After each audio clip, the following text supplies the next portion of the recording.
Okay, as the band departs. So, there's a lyric right at the top of this that says, I'm going to paraphrase it, I'm so friggin' tired of being stuck out on a limb. Yeah, hanging out on a limb so long, I'm just over it. How many of you are over hanging on a limb? Yeah. You know what? There's just no big deal in being out on that limb. I mean, it's way overrated, don't you think? Hanging out on a limb, I mean, I am so tired of hanging out on a limb, I'm done with trees. I mean, think about it. I'm not done with trees, I love trees. But those limbs, hanging on a limb, I mean, what happens if you just... People say to me all the time when I say, how you doing? They go, I'm hanging in there. And my instinctive response is, let go. As soon as they say I'm hanging in there, I'm like, don't, let go. Because what's going to happen? Do you know that no flight is ever the same? No flight is ever the same from one point to another, no matter how many times a plane flies from one point to another, or anything goes from one destination to another, they are never the same. It's always different. So why do we get stuck out on the limb of trying to keep everything the same? And we're afraid to fall off that limb, to just let go and let things be different. You know, Deepak Chopra said, the next time you are tempted to do things the same, ask yourself if you want to be a prisoner of the past or a pioneer of the future. A prisoner of the past or a pioneer of the future. Well, how many pioneers out there do we have? Anybody want to be a prisoner of the past? Did anything work so brilliantly in the past that we have to really make it work that brilliantly again? Because here's the deal. Even if we think something is so brilliant from the past, even if we think our life was so amazing when we were in our 20s, anybody? In your 30s? My life was so amazing when I was blah, blah, blah. The very thought that we would think we need to redo that is actually us not understanding that life constantly expands. Life constantly gets better. It's always going to get better. Anybody believe that? Yes? It's always going to get better, even if it doesn't feel like it's going to get better. Like Mary's car. It needed to run over those rocks so it could go get better, even be a better experience, and give this woman an experience of letting go of the limb and just letting it happen. So, the title of my talk today is called Fearless. Fearless, one word, fearless. But our month is Free to be Fearless. Free to be fearless. So let's take that in parts. Let's start with free. What does it mean to be free? What is freedom? So here we are on the 4th of July weekend, and we are celebrating our Declaration of Independence, right? So I'm going to pull this up so that I can read it for myself. The Declaration of Independence, which was written by Thomas Jefferson, goes like this, the top of it. One of the things. We hold these things to be self-evident, that all men are created equal. Yes? So we hold these things to be self-evident, that all men are created equal. That they are endowed by their Creator with certain unalienable rights. Among them are which life, liberty, and the pursuit of happiness. So, let's start with endowed by their Creator. Now, what we understand is endowed within creation is my unalienable right. Inalienable, unalienable, however you want to say it, because I kept going, wasn't it in? It's un. Is my right to be free. It's who I am. Nobody outside of me can give it. Not even the Declaration of Independence can give me freedom. And yet, our forefathers actually understood that we are not, it's self-evident that we are all equal, and it's self-evident that we were born with unalienable rights, that we have the freedom to life, liberty, and the pursuit of happiness. So, right there in the Constitution, we're being told that, first of all, it should be self-evident that your freedom is not an outside job. It's just not. And I'm here to ask all of you to ask yourself, Where are you expecting your freedom? Where in your life are you expecting freedom to come out there, from out there somewhere? Where in your life are you holding yourself captive and waiting for something or someone to give you freedom?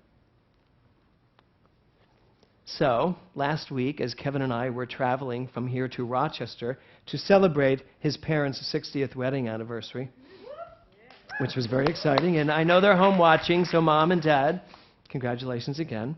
So, our flight was like one of the most difficult flights in the history of flights. Literally, we got to the airport and they said, it's a 5-hour wait in Burbank. And I was like, oh no. I live 10 minutes from here. We're leaving. We went, we watched TV for 4 hours, and we came back. So you can't take my freedom away. I will find another way to be free. Free of the airport, free of the wait. So then we get to JFK. And of course, we've not only missed our flight, but that flight was canceled. So therefore, that flight had to go to all these other flights. We had another 3 or 4 hours waiting to see if we could get on another flight, which, by the way, had to take us to Syracuse instead of Rochester. And then when we got to Syracuse, Kevin's parents drove from Rochester to pick us up. Now, here's what was fun, though. We got off the plane at JFK, and we were running from JFK to see where we were going to go next, just as the Supreme Court announcement came out. And we are running through the airport, and Kevin's trying to listen. He's going, it's going to come any it's going to come any minute. I went, keep coming. And we're going, and then all of a sudden he gets a text from the gentleman who gave us our tickets, Chris, and thank you, Chris, saying, it just came out, we are now legal all across the United States of America. And so we're running and crying and running and yay and all that to get to the gate to find out we have another 3 hours to wait. So now we can actually enjoy our freedom of marriage. But the reason why I bring this up is because a lot of people have asked me, how did I feel? You know, there were some people who were at church last week and they were like, God, we so wanted you to be here last week to talk about this thing. And I said, well, I am going to talk about it this week in alignment with the 4th of July, our independence. But I have to tell you, my take on this is a little different. I had tears because of the emotions that were around me, the people that were so emotional about it, and the love that kept pouring forth from this decision from the Supreme Court. I, in my own family, had a mixture of things go on because a very long text from all of my brothers and sisters was very divergent in its answer to that. You know, my brother, who is a minister in Assembly of God churches, you know, he basically said, I think they've made a horrible mistake, wrong decision, and I know that's only my opinion, which was a good way to end that sentence for me. And yet then it caused this whole discussion with all my brothers and sisters, like, are you crazy? But I didn't really get involved. I just said, well, it's a good day when love prevails. That's all I can say. So, but here's the deal. Here's my deal with this whole thing about equality and rights. I get that it's important for us to fight for our rights, but the fight needs to be an internal fight, not an external fight. It does not need to be with one another. It needs to be within, so that I stand in who I am and my freedom is never challenged, because guess what? It's self-evident that I am created equal. And it's an unalienable right for me to love who I want. So, while I am very grateful to the Supreme Court for saying we are now married in the sight of all the courts of the land except apparently Texas, while that was a little backstabbing, but yes. Because I do read, I see the news, I see that there are these people sitting in offices saying, well, I'm not doing it. Who cares? Then don't do it. Find another office. Get married over there where you're loved. So while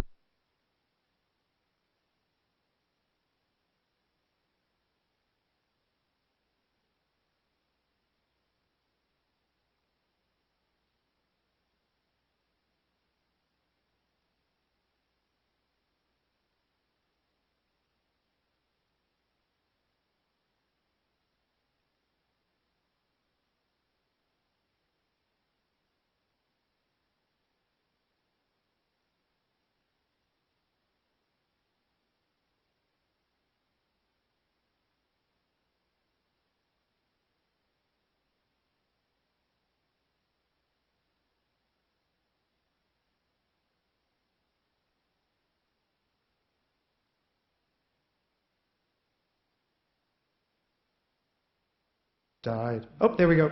Great. Okay. Thank you, Alex. Okay, where was I? I was crying. I was... Texas. So for me, it's self-evident. I have an unalienable right. And unalienable just means that you have something that can never be taken away, no matter how hard they try.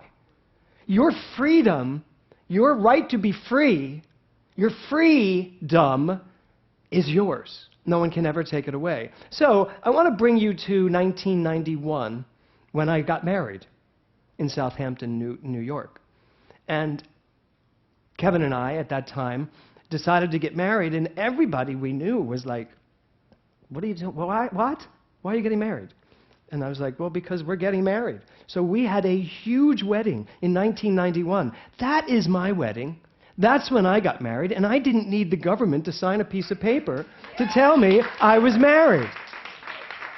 And at every single wedding I do, and I've done many of your weddings here, so there you go, right? So all of these weddings, one of the things I say is marriage is not a piece of paper.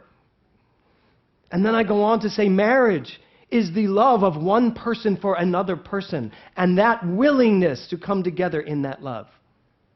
I am free to do that. Everyone is free to do that. I'm glad the government caught up with our unalienable rights. And I'm glad the Supreme Court finally, most of them, saw that it is self-evident that we have the right to life, liberty, the pursuit of happiness, and that means to love whoever you choose to love.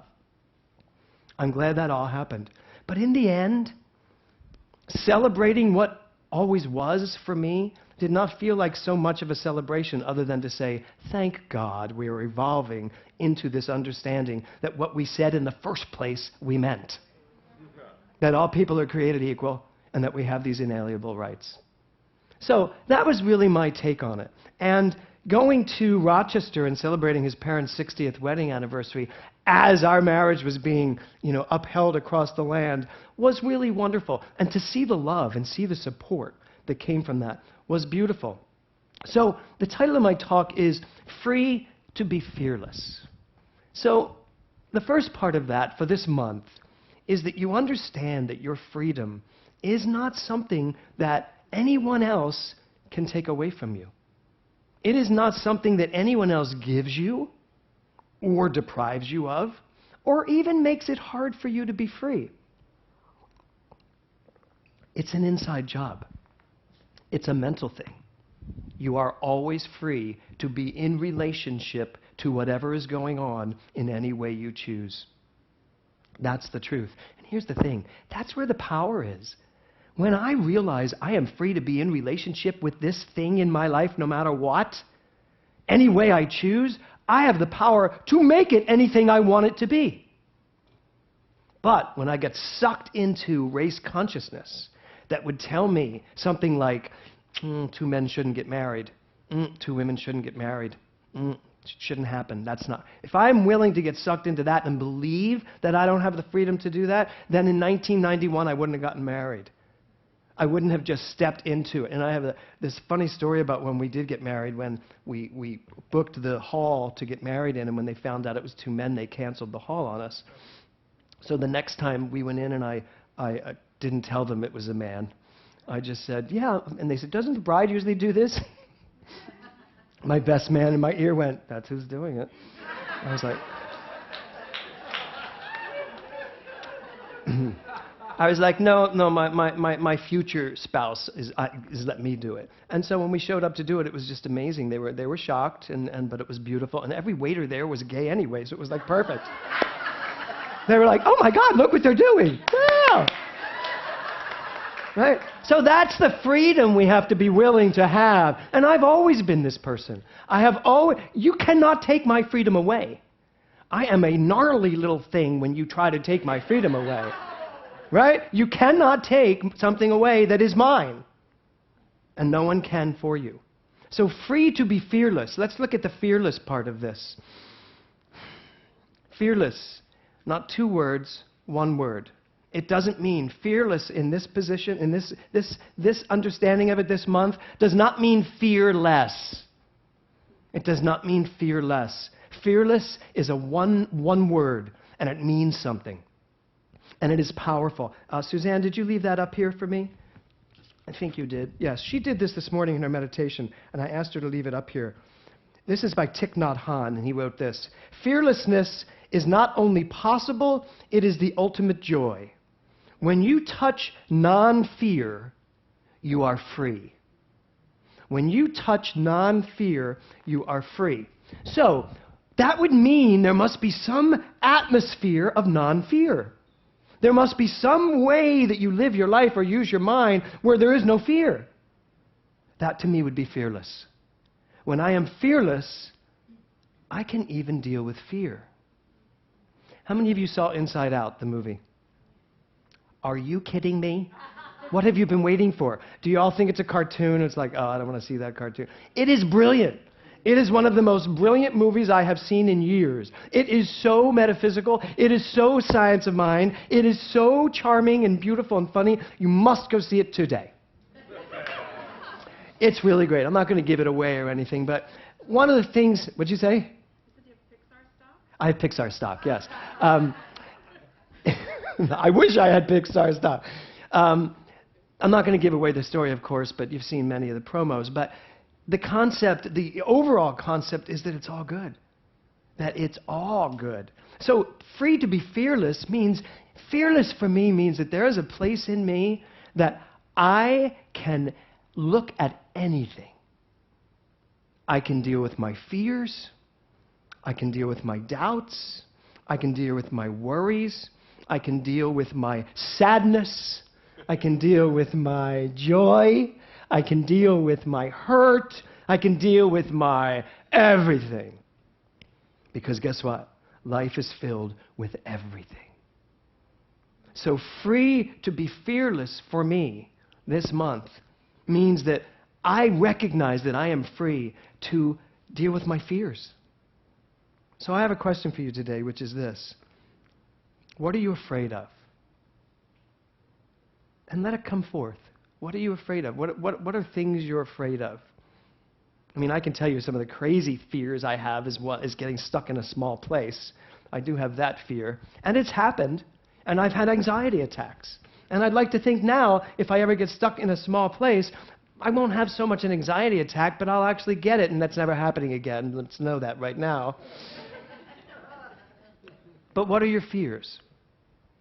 Are you willing to face your fears from an atmosphere of fearlessness? Now just think about that for a minute. Because what I'm proposing today isn't just cookie cutter, let's make this all work well. It's just all going to be happy. Everything's good. No.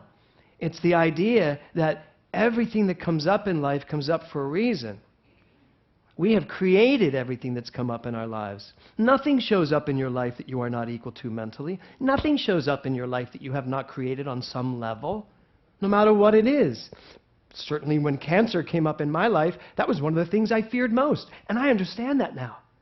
Watching a mother die of cancer in such a horrifying way, and then turning around and watching my father die of cancer in an even more horrifying way, I had such a fear of cancer that, of course, it came to me and said, you better look at this.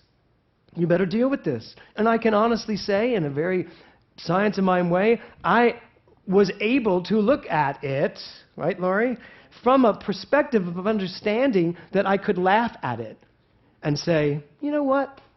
This too shall pass. So that's the fearlessness I'm looking to give you an opportunity to work on this month.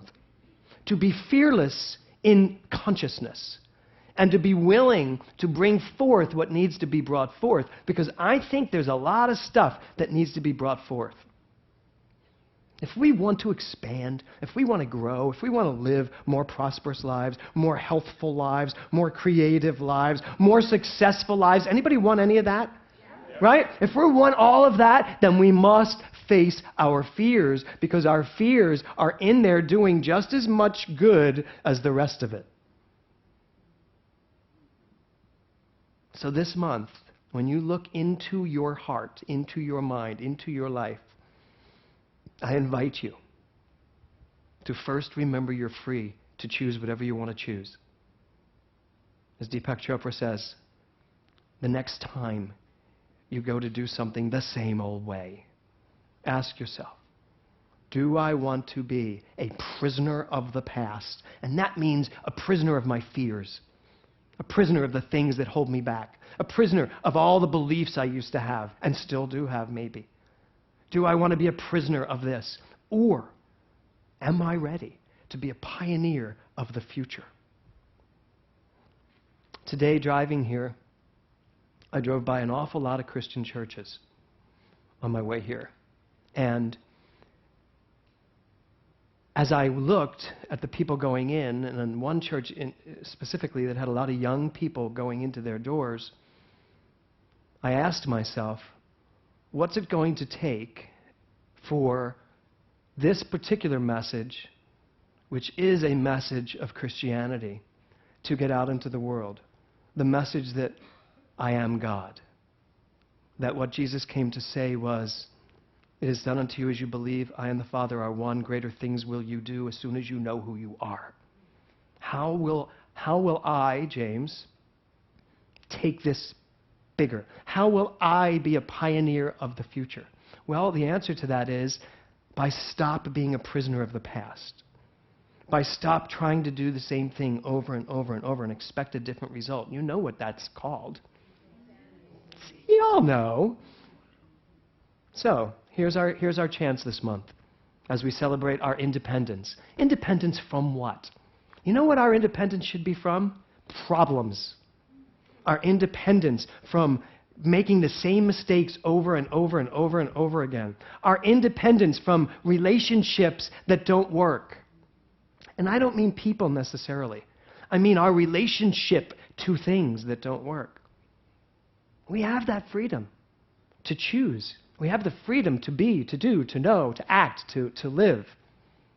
So, free to be fearless. One word, fearless. A consciousness, an energy that allows you to step into your life in such a powerful way that nothing scares you. Nothing scares you. Money problems show up.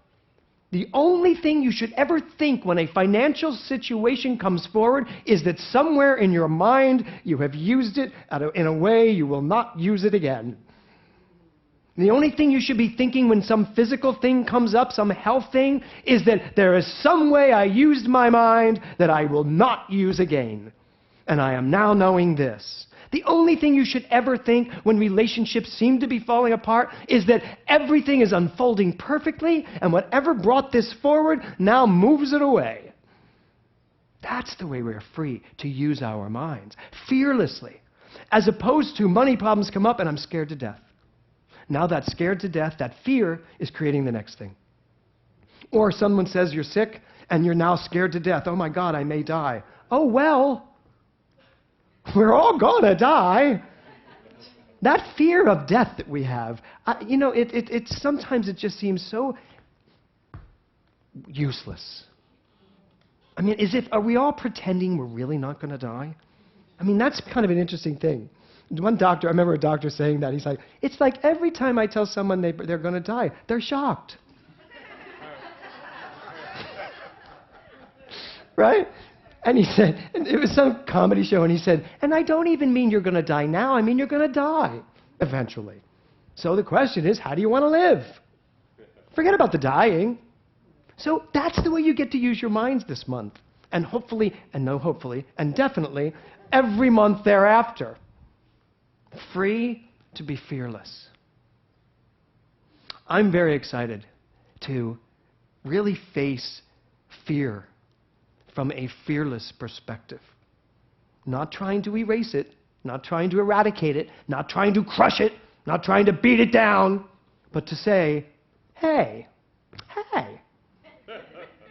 what are you doing here? What is it I need to know here? Why are you here? What did I think that brought you forth? And listen for the answers. And then say, okay, and now here's what I know. Because those 4 words, I was like, is that 3 words? 4 words are the most amazing words that we can ever utter. Here's what I know. And then follow it with, I know who I am. Because you know what? In the end, I know who you are. I know who each and every one of you is. That was very funny. He went, ooh. I know who you are. And when I see you doing things, acting in certain ways that literally go against who I know you to be, my job is to still know you to be that thing. And you know what?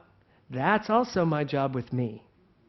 When I see me or feel me, thinking, feeling, acting in a way that it's not who I know myself to be, I can go into the fear mode, I can go into the judgment mode, but my job is to still say, here's what I know. I know who I am. So here you go. You got a whole month free to be fearless.